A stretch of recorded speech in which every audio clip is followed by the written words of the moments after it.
Welcome, everyone, to another broadcast of The Soul of the Everyman on the ArtistFirst Radio Network. All past shows are available as podcasts. You can find them at ArtistFirst.com. We welcome your questions and comments. Hit us up by email at dj@artistfirst.com. Now, here they are, Michael and Margaret Lyons. And thank you very much, Z-Man. I am Michael Lyons. And I'm Margaret. And she's Margaret. And I want us all to take a collectively deep breath. 1, 2, 3, and then release.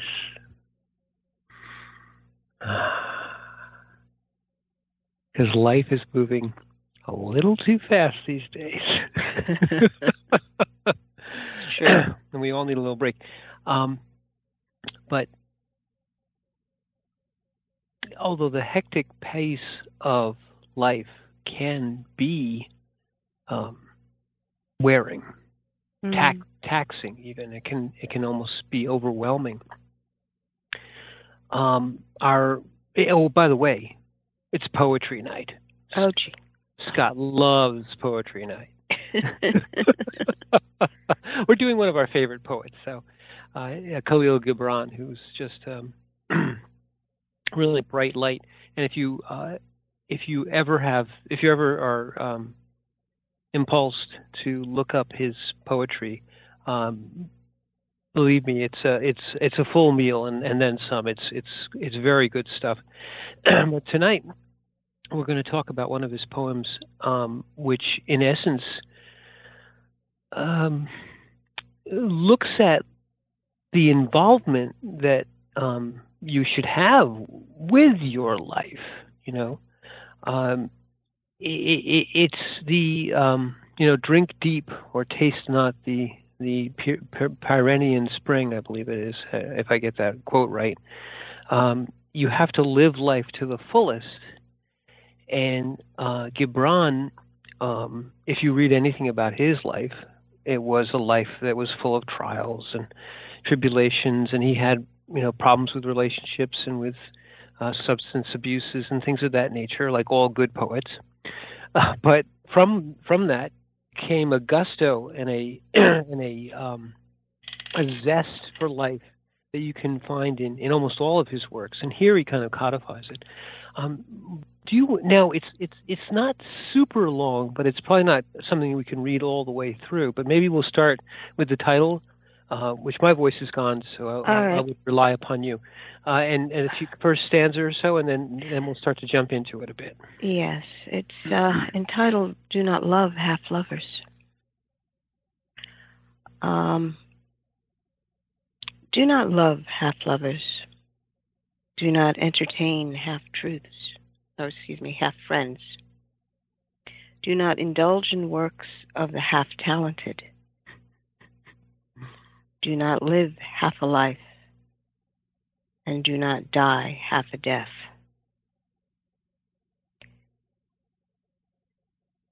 Yeah, this is... that's right there. Just stop right there. The premise of it, and I love the last line of that stanza, do not die half a death. And you might think to yourself, well, how in the world can anyone die half a death? Death is death. But what he's really saying is, if you're going into a situation which you've been told, let's say, that you have an incurable disease, that you're going to die, you can die half a death. You can curl up in your room and roll down all the shades and rock back and forth in your bed and do nothing, and death will still find you.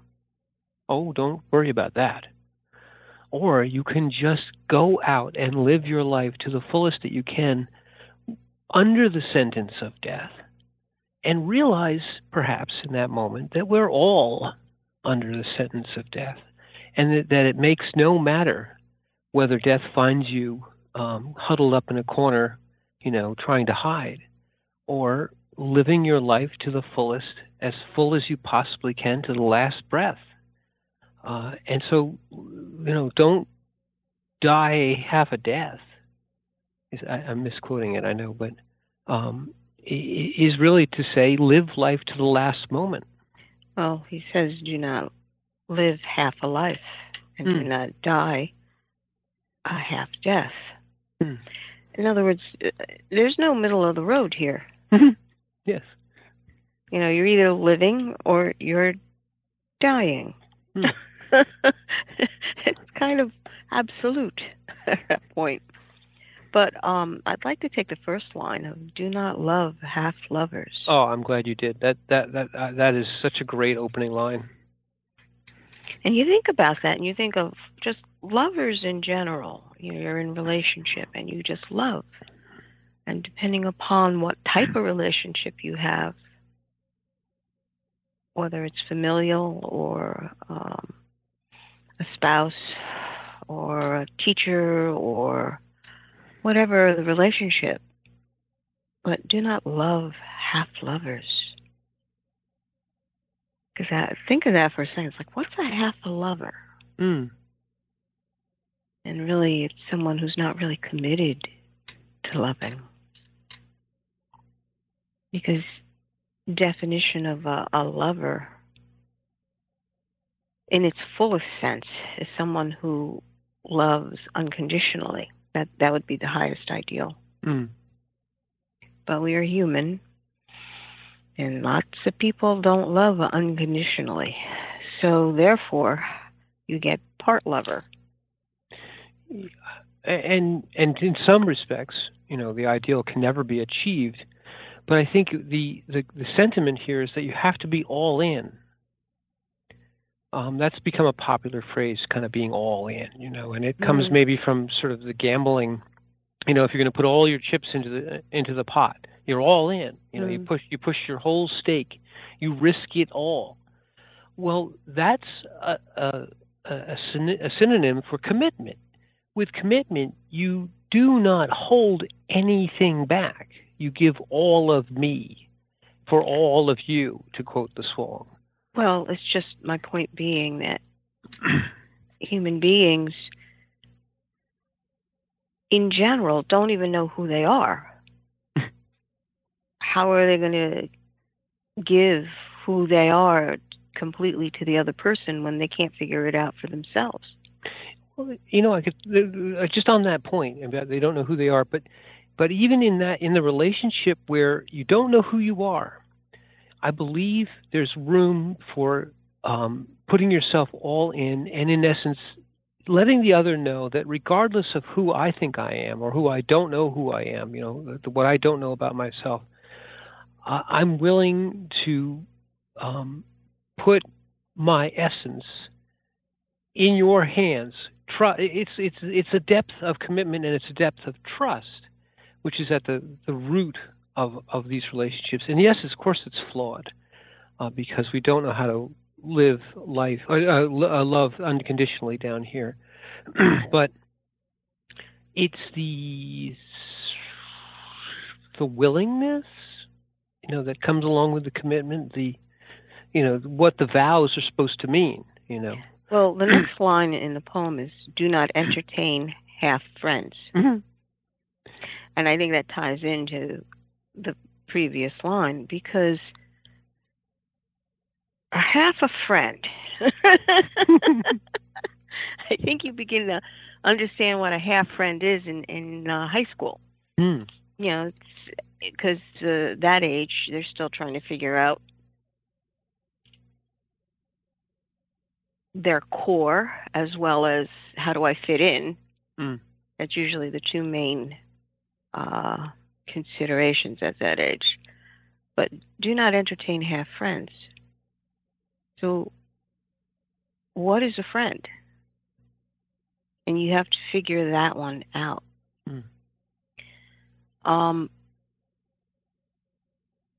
In a nutshell, it's the person that you can turn to no matter what is going on. What is the phrase? Your ride or die? Exactly, your ride or die. Or BFF. No. No.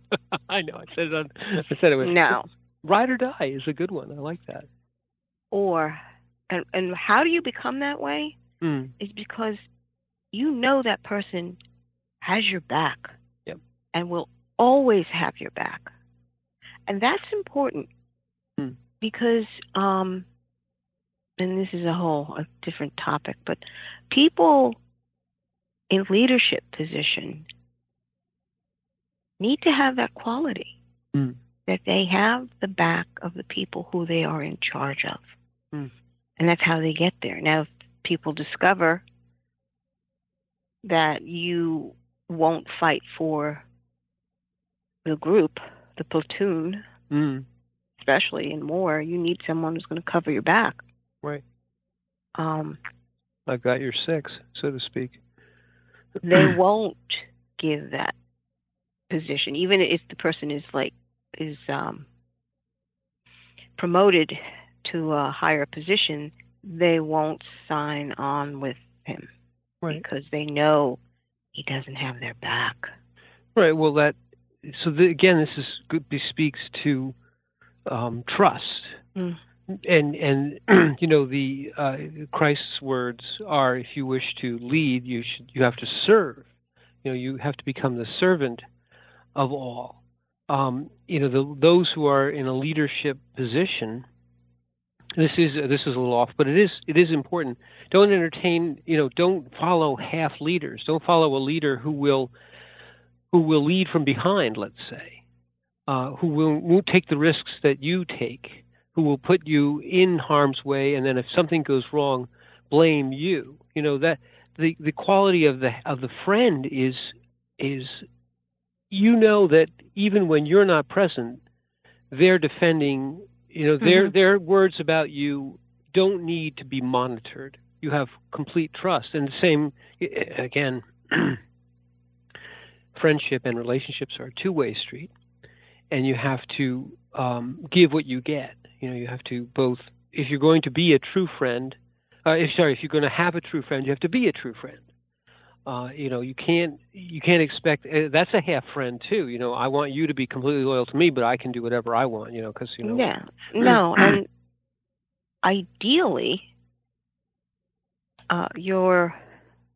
whoever it is that you are committed to will also be your friend. Yes. Let's say in a spousal relationship, you should also be good friends with this person. In fact, you may find that you initially became friends before you became lovers or espoused or, Well, you knew each other. Had a large mortgage together or something like that. So anything half is an opening for mayhem. Falseness. Yeah. Is this an appearance that I'm marrying, or is it you? There you go. He doesn't say it here, but you don't marry don't have a relationship with a facade. A half friend or a half, a half image. Well, it's superficial. You're only dealing with the external half and not the internal half, which is a very dangerous position to be in. I like, just to go back to Gibran, do not indulge in works of the half-talented. Now, it's funny, but the half-talented, it sounds very pejorative, and maybe it is, but it's, the half-talented are not those without talent, or even those which have a certain amount of talent, but it's not the best. Those aren't the half-talented. The half-talented are those who wish you to believe that they are the best ever, and will not produce or will not be the talent that they are. They won't. They actually don't show it. They just want it to be given to them as an accolade. It's the false honor. If you indulge with the half-talented, they want you to give them the fetting and honor and praise. They need a yes man. They need a yes man, and they need somebody to tell them, "Oh, you're so wonderful, you're so lovely." They need a Greek chorus, to say, "Oh, you're so great, and you're this, you're that."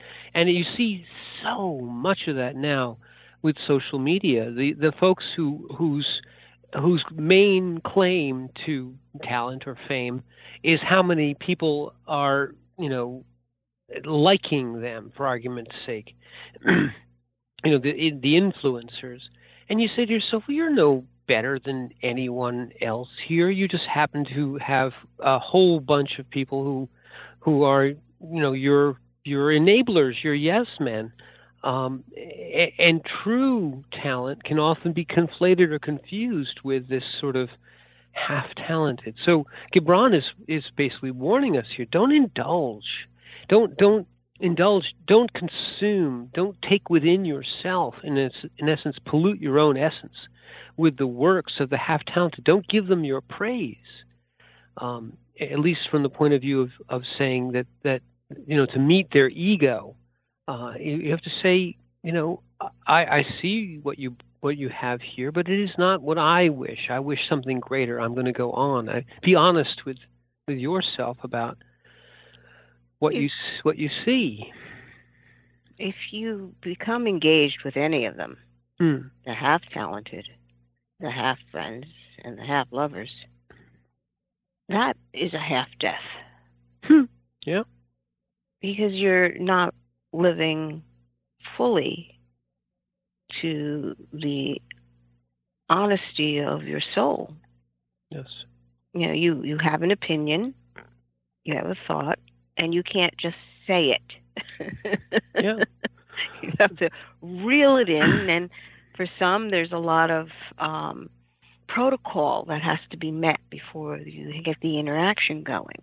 So it's fascinating. If you take the converse, let's say if you indulge in those who are truly talented, there's a balance there. Your appreciation for them is fully deserved, and you get back from it whatever it is that they've put up, this beauty or whatever it is that's given you this joy. You give back in balance the appreciation for the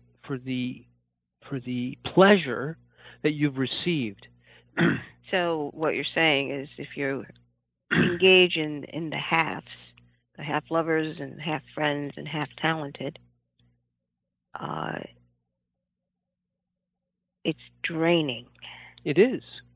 But if you engage in those that are fully involved with what they're doing and the interaction, the relationship with you, then it's invigorating. It's the whole gambit of emotions and feelings that human beings are capable of, as opposed to, maybe that's what they meant. Maybe, gee, was that an insult, or was he trying to compliment me? You said this some time back, many episodes ago, because The Soul of Everyman has many episodes, but many episodes ago, you said something along the lines of two halves don't make a whole. If you have a relationship where I have one half and you have one half, you bring them together, you don't have a whole. You have a quarter, maybe. It might be worse. You bring two wholes together, and the two ones become one and also become infinite. It's a multiplicative process. It is not an additive process. Exactly. So a half times a half equals a quarter of a relationship. You're both wounded, both injured by being in a half relationship. Right. You're both lessened, which is seemingly it seems wrong, but it is true. Giving yourself to that which is false injures you, and it injures the one who you're giving yourself to. And I know a lot of women who basically want to fix their spouse. And if you look at it again in process form, you get one person who's whole and another one who's a half, and you still have half a relationship. It's still a 0.5. Yeah. It diminishes the whole. It diminishes both, right? Diminishes the whole. And Gibran is saying basically, by these four lines of do nots, that any engagement of your whole self with that which does not provide you back a whole response diminishes you and even injures the other in the sense that they're, if they're either they're fooling themselves that somehow this is a real relationship, or they know that they're a parasitical type of relationship. Mhm. Oh my. Oh my, Gibran is always the best. That's why Poetry Night is just the best night on the Soul of the Everyman. Would you like to go on to the next stanza? Yeah, the next stanza, another good one. If you choose silence, then be silent. When you speak, do so until you are finished. Do not silence yourself to say something, and do not speak to be silent. Go, you pick one. Well, it is being very aware of what you are doing. If you are speaking, it's not a random bag of words or phrases that you have that you just spit out your mouth. A word bag. Yes, go ahead. That's just... I've heard some of those, yeah. But you choose deliberately the thought, the feeling, the idea, and the intention. And the intention is to communicate. It's not, I'm making myself important. That's a whole different bag of words. But to sit there and look at something and say, okay, this needs to be said. And what I remember is we were taught to be very succinct with our words. So training yourself to be silent when you need to be silent. And when you're speaking, have the thought and then speak. It's difficult to do, to be aware that you are doing this. Most people, you the typical, which is what we all do. It's like,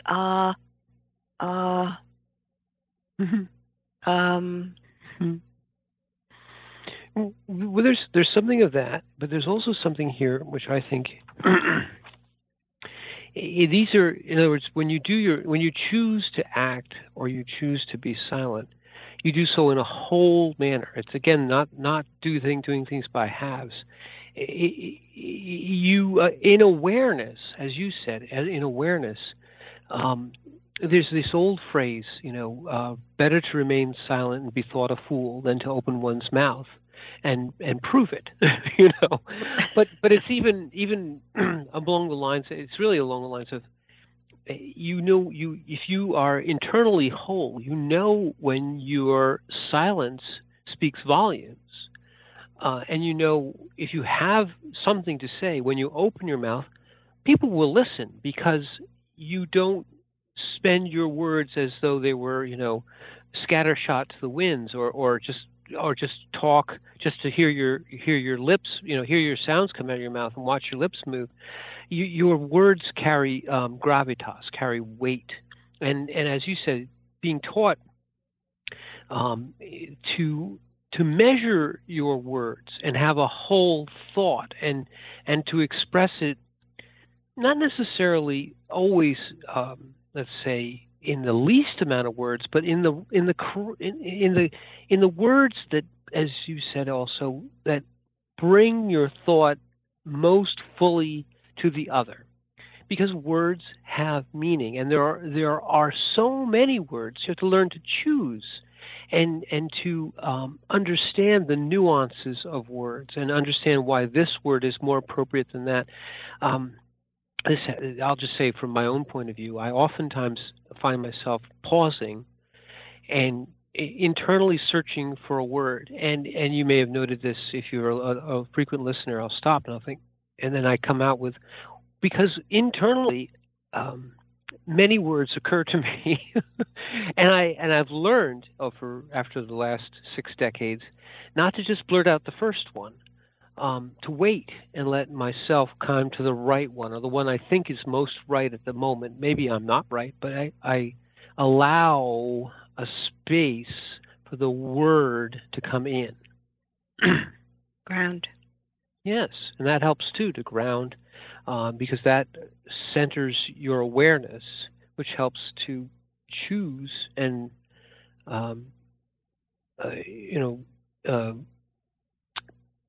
not codify your thought. Bring it into a more of a crystalline form. It is your awareness. You can make space for the words, and they fall into their appropriate place. What I found is when you don't make space for the words and you focus too much on one thing, you wind up missing a broader perspective. And the words come out sideways because it means that there are many implications to the phrasing and the words that you are using. So to be absolutely present means that your ground is there first. And being in the now allows you to open a space up so all these thoughts can fall in, and they are frequencies. So they will match up and settle into their appropriate place, their appropriate frequency. And then you can move through because you have an idea of where you want to go with the conversation. In other words, communicate the idea. Yeah, and you mentioned conversation. That's extremely important because in a conversation, it's an exchange of ideas and refinement. So when I present an idea in a conversation, I try to sharpen it and make it the best expression of the idea I have, and then I will give it to the other. And the other, if you're in a true conversation, you accept that, you do your best to understand the words from the point of view that you have. And sometimes we have to agree on terms, right? Because this is important. Sometimes the words mean different things or slightly different things to different people, and that's always also part of the conversation. Let's talk about common terms. But regardless, once we get that groundwork in place, we can exchange ideas, and then the ideas themselves also grow their own space, and they can grow in the context of a conversation. One can refine and grow a concept so that now between the two of you have a relationship, the relationship of building this greater structure, which you couldn't necessarily do on your own. On your own, you might come to it, but Plato in the dialogues, Socrates in the dialogues, dialogue was a way of refining an idea in public or through discourse, and these terms have some specific meanings. They aren't just talking. Dialogue and discourse, and the whole the idea of debate was to refine ideas amongst a group of people who were seeking a greater truth or a greater refinement or a greater insight. So every conversation is an opportunity to do that if you do this sort of an exercise. The next part of this is interesting too, Margaret, and it's a little departure, but I think it's interesting. Do not silence yourself to say something. What does that mean? And I think what Gibran is saying is if you have something to say it, and don't hold it within and use, in essence, a withheld thought, thinking that this will be able to express, I won't say anything, and then they'll know. No. And the compliment here, and maybe I'm just taking one aspect of it, and do not speak to be silent. Now, that sounds kind of like an oxymoron, but we all know people who, in essence, all they're doing is blathering to fill a void. The word bag. Yeah. They're just random. It's all random, and you're sitting there going, this is about as effective as if you didn't say a thing. Right. There's no thought or idea or emotion being communicated here. There's nothing being communicated. You are just filling a space to make a sound.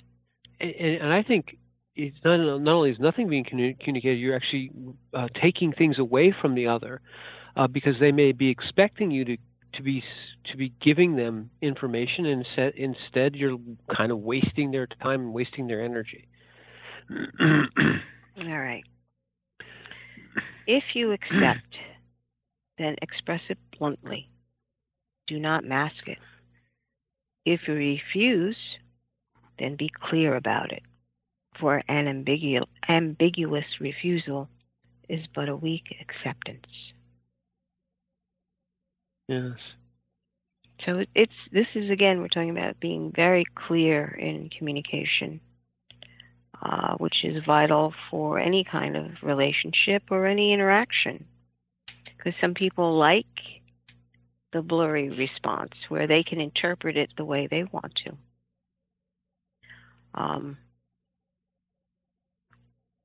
Should we be blunt about it? Yes. Well, bluntly speaking, we've already gone past our half hour, so let's take just a violent left turn into the studio, and we'll be back with more poetry.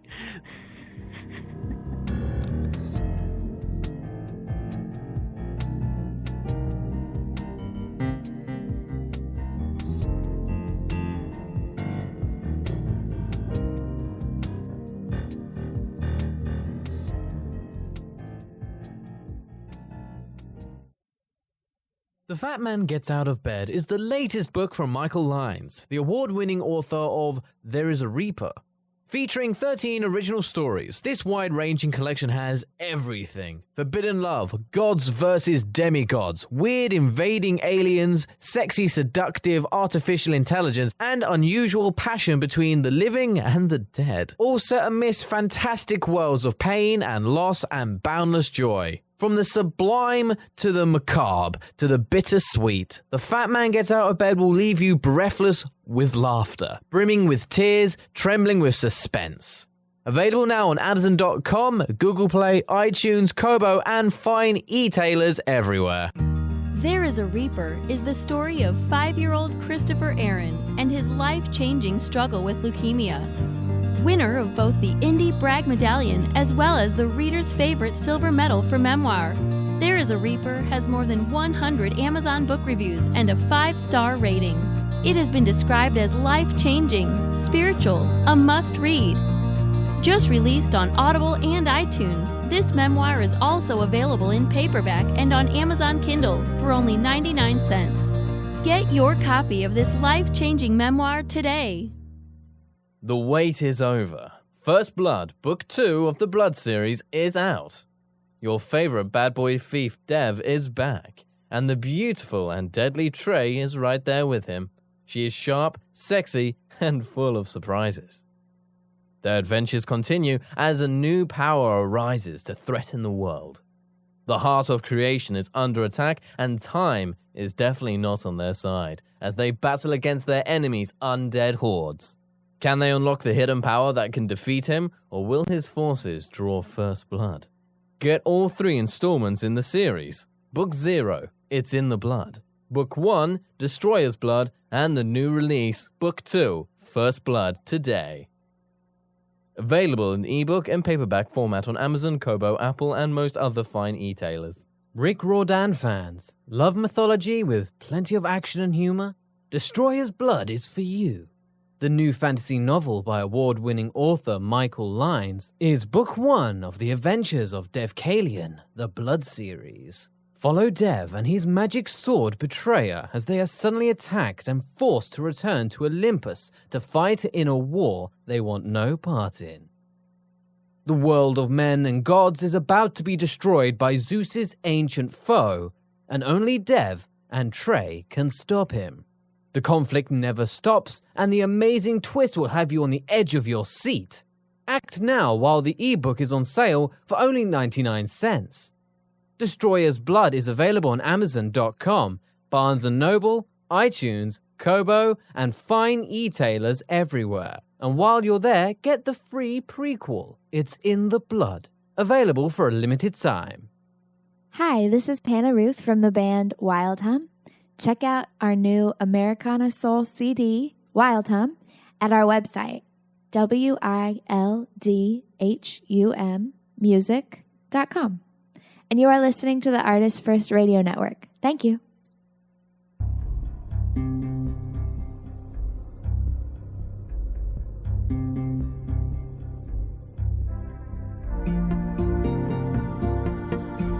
Thanks for joining us on The Soul of the Everyman on the Artist First Radio Network. Back to your co-hosts, Michael and Margaret Lyons. Thank you very much, T-Man. And that was a Jake and Elwood turn, in case anyone knows what that means.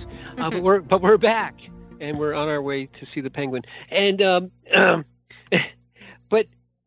we were talking about, again, Khalil Gibran and his sentiment here that you read was, if you accept and express it bluntly, do not mask it. If you refuse and be clear about it, for an ambiguous refusal is but a weak acceptance. It's again, what was the phrase again? It was either Christ or in the Bible anyway. Of don't speak a half truth. Don't be hot. Either be hot or be cold. Don't be in the middle, because everyone hates someone who's ambiguous, who you don't know if they're false or true. You don't know where they stand. Don't know where they stand. And because of that, you don't trust, because you cannot say this person has my back. Right. And you don't know if they have any convictions. Mm-hmm. So it's just a question mark when they look at you. Mm-hmm. I love that look that people get when they're trying to figure you out. Mm. That question mark over their head, like, But from Gibran's point of view, and I think, I'll say this about you, people don't spend a lot of time trying to figure you out, because you're very direct with people. And if you're direct with people, even if they disagree with you, at least they know where you stand. And it's not this kind of, the worst person is someone who will say what everyone wants to hear to them. Whenever, I'm in front of this one, I say this. I'm in front of this one, I say that. I blow with the wind. Well, everyone hates that false person. You want someone who's got the courage of their convictions and isn't afraid to say, yes, I agree. I accept it bluntly. Yes, it's unambiguous. And if I say yes, I mean yes. It's that my word is my bond, right? Let your yes be yes and your no be no. What's that from? Yeah, that. No, that's I think it was St. Paul who said that. St. Paul, exactly. That's from St. Paul. Yes. Do not accept half a solution. Mm. Do not believe half truths. Do not dream half a dream. Do not fantasize about half hopes. Yeah, exactly. I mean, these are all admonitions to the same sort of thing. A half solution is no solution at all. Mm-hmm. Getting you halfway to something, we say, well, at least it's progress. But it depends if it's halfway across a chasm, you're still going to fall. Mm-hmm. There's some things you can't do halfway. Sometimes people will always want to take the incremental solution. Oh, well, we'll just do a little at a time, a little at a time, a little at a time. But commitment isn't like that, You can't have half a baby. You got to be all in. Or be half pregnant. Yes, there's no such thing as a little such pregnant. thing. Right. But when you look at this, you go, do not believe half truths, which is, we all know half truths are lies. Yes. Just do not believe the lie. Do not dream half a dream. What's a half a dream? Yeah, and in one way, your vision of what you want to do is your dream, whatever it is. Mm-hmm. But if you dream, you say, well, I can never get that. I'll try for this. It's not what I really want, but I'll accept just the what I can get, what I think I can get. That's not a dream anymore. it's a compromise. Mm-hmm. And where am I? Half solution, Yeah. Half hopes. Yeah, half hopes. Do not fantasize about half hopes. Which is sort of the same thing if you think about it. Yeah. A half hope. You fantasize about a half hope, you're basically having a half a dream. Yeah. Although, again, when we were in the cancer wards, everyone counsels you very, very confidently to give up all hope. And then there's in Dante's Inferno, abandon hope, all ye who enter here. And I would say that this is, it's worse in many ways to have a half hope. If you've abandoned all hope, fine. Abandon all hope. Give up. At least give up cleanly. Or refuse to give up. Never give up. Never surrender, right? Refuse. Have hope regardless. We don't care. Right to the very end, we're going to have hope for the next breath. But half hopes, the worst. Again. Now, half a hope that's pure hell. Right. Right there. Because you either hope for a wholeness, a healing, a completeness, or you don't. That half is just, maybe it's this and maybe it's that. Maybe that's a good way to describe worry. Yes, exactly.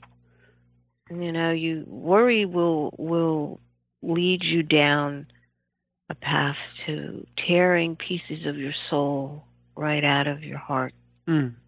It's a very painful process. Well, commit to hope.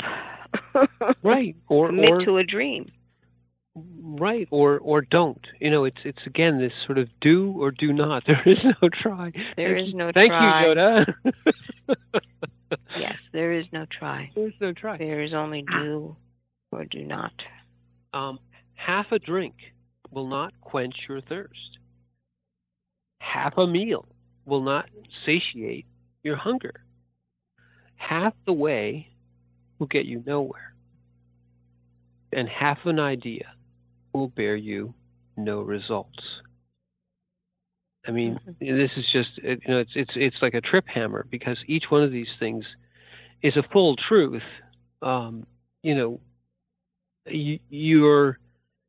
Your appetites, your hunger, your thirst have a satiation, which is a fullness. And what he's really saying is cautioning you against not just an emptiness. Either be empty or be full. Don't be in the middle. Don't be half full. Don't compromise, in essence. Well, it's something that anyone can identify with. You're hungry, and you've eaten, but you're not satiated. You're still hungry. Right. Or you're thirsty, and you only get a gulp of water, and you're still thirsty. Still thirsty. And you're here to. We all know that feeling. It's like, no, I need to fill that. Yes, it's a half full void is still a void. Mm-hmm. And that phrase that he uses, half the way will get you nowhere. Well, yeah. Well, what's the phrase? Doing things by halves. Mm-hmm. You don't do things half-assed. Put your whole ass into it. I want both cheeks in this. That's what he's trying to say here, folks. Put your whole ass into this. Your other half is not the one you love. And this is what we were just talking about before, it says two halves don't make a whole. Your other half is not the one you love. It is you in another time, yet in the same space. It is you when you are not. And this is a little arcane, but your other half, the person to whom you have a full relationship, is your other, in the sense that they respond to you and accept you as a whole you. A true relationship, you're not looking, as you said earlier, you're not looking to fix the other. You're not looking to, well, he's okay, and I'll change him. I'll make him into this, or she's okay, but I'll do. No, you accept the person with all their good points, their bad points, their flaws, their awesomeness, and in the whole acceptance of the person, they become your other. They become two become one in the sense that they have become a part of you which is inseparable from you, which even death cannot break. A true relationship goes trans-time. It no longer has an end. And in some ways, it almost doesn't have a beginning. When you unite with someone so fully, it becomes timeless because they are you. They are your other. I took this phrase a little differently, this stanza. Your other half is not the one you love. It is you in another time, yet in the same space. It is you when you are not. I look at that more along the lines of you as you move through time. And we've said this before, that each moment of now is a snapshot of that here and now. And your whole life is that series of snapshots as you go from birth to death. And each of those snapshots is you. So this is you at another time, but in the same space, the space of now. And understanding that it is you when you are not. So having a relationship with yourself as a whole is basically you've become a whole tribe almost. It's all you. But these are all snapshots of you or pieces of you along a timeline. But it's still all you. This is you when you were young. We've all said something like that. Or this is you when you are old. Or this is you when you got married. Or this is you when you... But when you understand that each of those moments in and of itself is a pristine moment, a moment that you can make into an eternal, meaning that that awareness rides with you as you walk through your timeline, or you sort of like put it in the back burner and you're dragging it along later. But to understand that when you make a decision, you're actually making a decision for the whole, all of you, the further down the line. That's the uniqueness of being human. We can actually project forward and see that, well, if we don't eat this now, it'll actually be better later. Or if I save this, I can buy this other thing for this person. You can kind of begin to project forward and deciding on the quality of your life. But it's taking into consideration all of you, who I am in my old age, or who I was in my youth. But all of those contribute to you.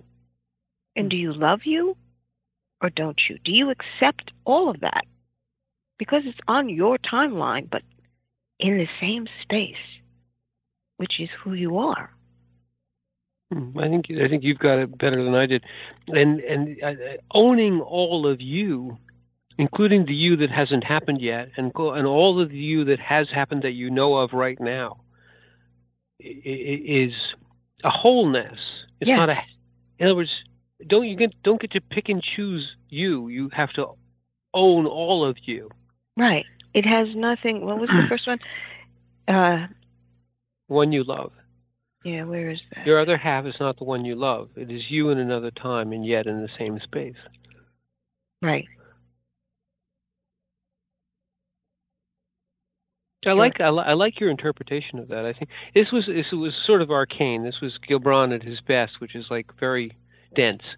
Yeah, but the phrase "your other half is not the one you love," because we always think of relationship and it's always with somebody else outside of yourself. But when you look at this, you understand that you've got to have a relationship internally. That internal relationship is with you through walking through your timeline, which is a whole village of you, which is a mind-blowing thought because there's, and how many cells do we have in the body? I mean, a lot. If you thought of every cell in your body as a pulse of life, it's the same kind of thing. You are an amazing being, an amazing mystery. And you are expressing it in this moment of now. It's just, it's so joyous. It's joyous. I think that you've coined a phrase. It takes a village to be you. To raise you. Right. It takes a village to raise you. Yes, and not only, well, it takes a village to be you, and you know what? I think your idiot is missing. So that's moving on. But yeah, no, I love that. I think you've got that exactly right. And the central premise is what he comes to right here. Half a life is a life you didn't live. A word you have not said. A smile you postponed. A love you have not had. A friendship you did not know. It's if you're not going to own you, which is what you just said, you have to own, in essence, all of you, including that which you did and that which you did not do. You know, if you say a smile you postponed, you decided you wanted to smile, you decided to not smile. Well, if you regret that, these could be all regrets. You're not living your life. If you own it, which is what you just said, you are. But you have to own all of you, the postponements and the engagements, the loves that you had and the ones you didn't. If you own it all, you encompass it all, it's all part of your being, you have it. You have a full life, regardless. But if you look at it as torn into pieces, oh, I should have done this, I should have done that. These are all regrets. These are all looking backs. These are all living in the past. These are all, pieces of you which you don't own because you're saying, well, I could have done and I should have done. Yeah, you have to claim you. The responsibility of you is all you got. When you claim you, all those half-done things are not weighing heavy on you. No. Because, yeah, I did it, or I didn't do it. But exactly that. Living one's life is accepting fully all of your choices. Living half a life is to say, well, I should have done and I could have done. Right, and his description of half a life is rather interesting. It's a word you have not said. A smile you postponed. A love you have not had. A friendship you did not know. To reach and not arrive. Work and not work. Attend only to be absent. Now, seriously. Yeah, all those things are like the unconscious, like Tully would say. And what makes you a stranger to them closest to you, and they strangers to you, the half is a mere moment of inability. But you are able, for you are not half a being.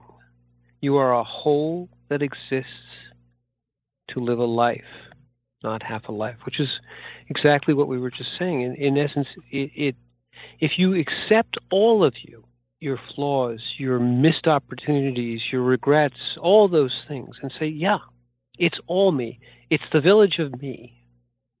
idiot in everything, the whole 9 yards, all the times that I was who I was throughout. My relationships, my loves, my hates, my passions, whatever they are, my acceptances, my silences. Then you have a whole life, but it requires you to get outside of yourself and not tear yourself into pieces. Well, it's choosing. It comes back to choosing. And owning. It's awareness. You have to be able to be aware to make a choice. Yep. And once you make the choice, you realize you're owning all of you. Right. And this is Tolle in essence saying, becoming totally aware looks the same as being completely unconscious, or can be. The point is perspective. You don't have to be different, but you are different. Your awareness is expanded, and you are not knocked off when things happen. So we have reached the end of our hour. She said bluntly. That's right. So, damn it, we're done. And I'm Margaret. Michael. And thank you for listening.